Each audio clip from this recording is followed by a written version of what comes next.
that we must shift the narrative from reactive problem solving to proactive innovation, empowering individuals of the organizations to lead with purpose and resilience. Hello and welcome to ET Cutting Chai Stories. I'm your host Poonam Mondal, and today in this episode of Cutting Chai Stories, I bring to you yet another interesting story. Today we have with us Mr. Jigar Shah, who is the CEO of MIB Securities Pvt Ltd. Welcome, Mr. Jigar. We are delighted to have you join us today, and our viewers are waiting to hear from you. Let us dive straight into the conversation. Thank you, Poonam. Thank you for having me on the program. Okay. Okay. Starting off, if you could share a brief about your early life, tapping on your family, education, and career, early career especially. What has inspired you to choose a career in the BFSI sector and now as well as sustainability? Wonderful. I come from Rajkot, a town in Gujarat, and it's now almost 3 decades that I am settled in Mumbai. But my early life, up till my graduation, was all spent in Rajkot, where I did my schooling, my college, where I really made some lifetime friends and did build some great experiences, and that definitely shaped my future outlook and my pathway. My parents are from a middle class Gujarati family. Uh, uh, my father was a journalist focusing on films and sports, and my mother a homemaker. And I have a younger brother. And from the beginning, I was more into sports, not a very academic or studious kind of individual. Did all the time cricket or volleyball or all such things, and a lot of mischief. And both school and college experiences are full of mischief and parents having to come and say sorry kind of situations. So I was clearly not a very straightforward, studious academic person who could really, make a very structured career out of anything. But yes, there was always a lot of curiosity for knowledge, for understanding new things. There was some amount of background in terms of reading and in terms of understanding the stock market, which was coming up in a Right. big way. And I was fortunate to have grown up in that kind of surroundings. I think this sums up the way I sort of learned my early strides. Okay. Okay. I also feel that studious is also boring. You did a lot of other things to accompany it and make it more interesting. So, be it work, be it life, there must be some North Star in your life, like maybe a person or maybe a thing who has been throughout your journey. If you could share that. Actually, there are multiple people, but the most fundamental initial influence in life is my parents. My father for gifting me the habit of reading, which probably I developed from a very young age, and that has carried on till today, and that has become a driving force for me to never stop learning. And it has given me a lot of strength to move forward, even in the fields where I would have less experience to begin with, but then I can grasp and I can be well ahead of others. So that is something which has been a big thing from my father's side. From my mother's side, it is more about being a go-getter, uh, being more conscious in terms of building career and also achieving financial success. which is critical for anybody who is coming from a small town and goes to a big city and wants to sort of rise. It's something important that somebody nurses or channelizes that kind of energy in that direction when you have no idea as a youngster. So I would say that both my mother and father were a very strong influence and still are today. Also for the values that they instill in me, and then of course I think I'm blessed with maternal as well as paternal side uncles who are in the capital market. They have Some of them have been doyens in the capital market in Mumbai, which also provided me my first breakthrough in my job at KR Choksey Shares and Securities in 1994. And from then onwards, I haven't looked back. They have had a big part in my early days in developing my research instincts and understanding the on the ground sentiment and feel of the market. So that is something where I learned my ropes. Also, a friend of my father, who's a chartered accountant and who was an independent advisor, shaped my thinking in terms of the global financial markets and reading about all the global trends and then bringing it down to India level was something which I learned from him as early as the mid 90s. Followed by, I think, a few other people who later on helped me shape my career when I moved from my first firm to the second firm. So actually, I've spent time at only two firms with KR Choksey Shares and Securities 13 years and now 17 years at the Maybank Group. Okay, okay. That's amazing and quite like interesting. Knowing your story from the small town to driving a global business, that's amazing. If you could share what has been your secret sauce behind such humongous success, if you could share that. Well, I don't think there is any secret sauce, but if we have to simplify the journey and what has actually yielded some positive results, is that you have to do hard work at all point of time, not only when you start, but continue to work very hard. Secondly, continue to learn. Thirdly, don't give up. And fourth, think win-win, because I think both in life and in uh, work at your organization, it's a team sport. You are never alone. So as long as you think about win-win of everyone inclusive, the path is always successful. And even when there are challenges, you are able to go through those challenges smoothly. Okay. Surely I can see that you are a family man. You have mentioned your parents. So if you could share how important in today's time is balancing a profession and a personal life as well.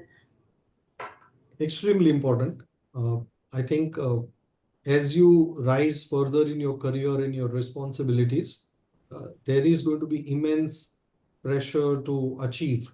Uh, we easily get into comparisons, we easily get into other lures and the noise outside. But end of the day, the life has to have compartments. You need to have a personal life.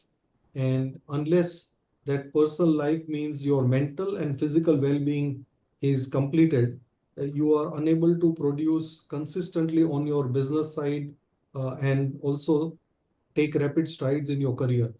And this is an art more than science, because this happens through the help of a lot of people at your home, even your colleagues. And I think the biggest learning over the years is how do you manage your time and how you also respect others' time, so that you make sure that everybody is able to enjoy the life while they also work hard and progress. In fact, it reminds me of our bank's slogan, which is a very popular slogan back in Malaysia. And it is that humanizing financial services. So financial services are quite ruthless, are 24 by 7 by 365. But then at the same time, we have to stop, stand, stare, and also pause so that we can enjoy the beautiful thing called life. Absolutely, absolutely. It is the most important thing, and for that we work. So, yes. If you could share about your motivational mantra that you keep sharing with your team and you also believe in yourself. So my motivational mantra is starting with the knowledge. So continuous learning, curiosity, upgrading yourself in terms of knowledge and skills, learning new things. Just to give an example, that when the ESG and sustainability was started in Maybank in 2019, there was an opportunity for some of us to participate.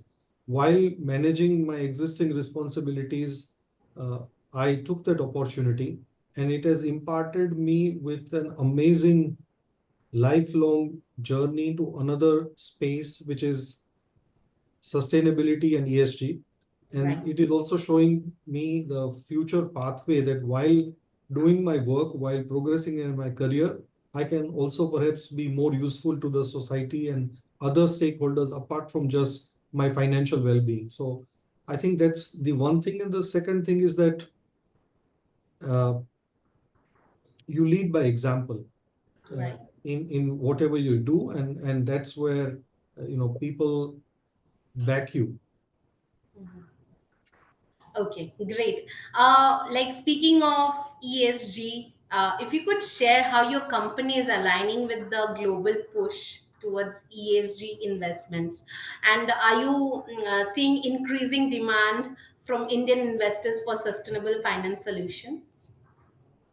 So our firm, which is headquartered in Malaysia, it's a listed company in Malaysia, has publicly stated a net zero goal by 2050, and it is taking many steps as a bank to decarbonize its financed emissions. And apart from that, do a lot for the development of all the stakeholders in the process by reducing the risk and by maximizing the opportunities, trying to do a pro growth transition, which is also a just transition. We have laid down several small goals and targets around that, and that is where we are helping every client, every sector with a solution to bring down their carbon footprint. So that's something which we are doing very actively.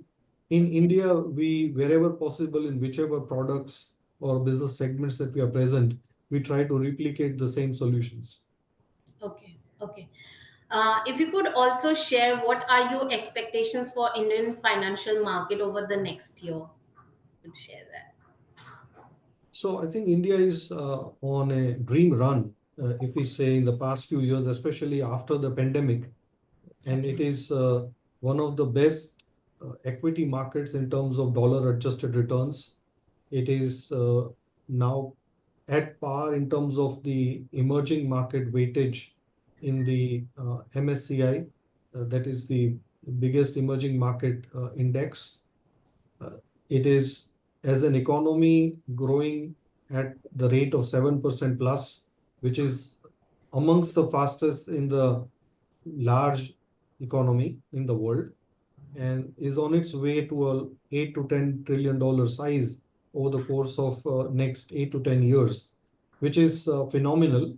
And that allows a lot more amount of Indians to participate in its growth story in terms of per capita income, in terms of jobs, in terms of wealth creation, uh, and in terms of overall facilities that we enjoy in terms of infrastructure, health, and education. Okay. So I think the coming year, if you ask, we are on that path. There will be external and internal risk factors which may play out, but Okay. more or less this journey will continue. We have seen over the past 20 years or so, we have seen a 14% kind of compounded annual growth rate in equity returns, which is fairly linear to where our nominal growth rate of GDP and corporate earnings is there. So we should be expecting something similar over the course of next 8 to 10 years as well. Right, right. Very interesting future we can see, like we can estimate right now. So Yes. right now we have a fun segment, the rapid fire round, where we give you rapid fire questions and you give us answers basis on one word answers or short answers, and that way we get to know a little bit more about you. So, starting off, if you could share a leader you admire the most, any name you can give.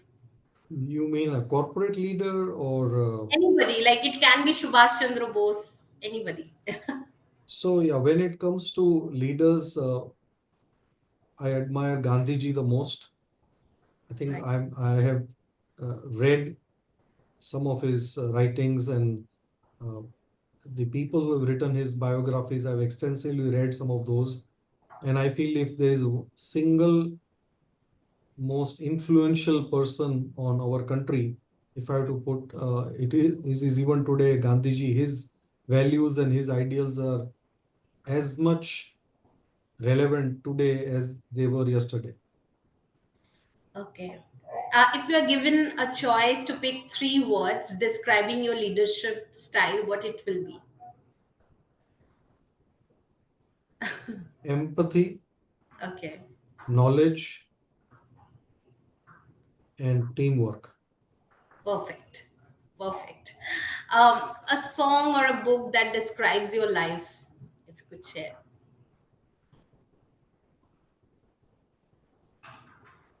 Song that describes life. हर घड़ी बदल रही है जिंदगी. Wow, that's amazing. That's also my favorite song from Kal Ho Na Ho. Okay, what will be your favorite holiday destination? London. Okay. Uh, Pick one, be the change maker or follow the rules. Which one will you pick? Be the change maker. Okay. Your favorite food item or cuisine, if you could share. Favorite food is Kathiawadi Indian veg food. Okay. Your favorite time of the day, what time it is? It's a late evening when I'm relaxing and reading post dinner. Okay, perfect. Okay. Thank you for sharing with us about your life and your journey. It is amazing listening to your stories. It surely will inspire and resonate with our viewers who are watching Cutting Chai Stories. So, thank you so much, Mr. Jigar. It's my pleasure, and I hope you like the story and it helps somebody. Absolutely.